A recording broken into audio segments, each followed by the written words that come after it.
अहम खबर है लाहौर से, जहां पर लीगी एमएनए जावेद लतीफ की अबूरी जमानत मंजूर कर ली गई है। जावेद लतीफ पर हुकूमत और रियासती इदारों के खिलाफ तकारीर का इल्जाम है। आपको बताते चलें कि सेशन अदालत ने जावेद लतीफ की 30 मार्च तक अबूरी जमानत मंजूर कर ली है।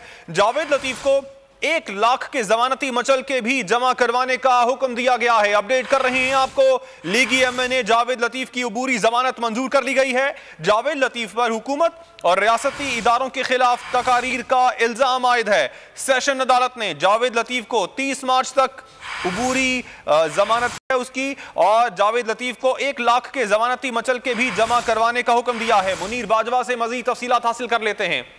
जी मुनीर।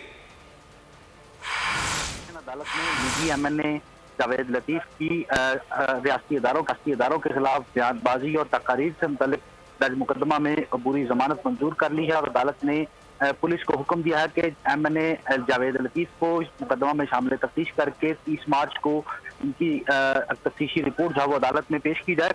इसके साथ साथ अदालत ने लीगी एमएनए जावेद लतीफ को यह भी हुक्म दिया कि वो इस हवाले से सब्सक्राइब करें और बेल दबाएं ताकि कोई खबर रह न जाए।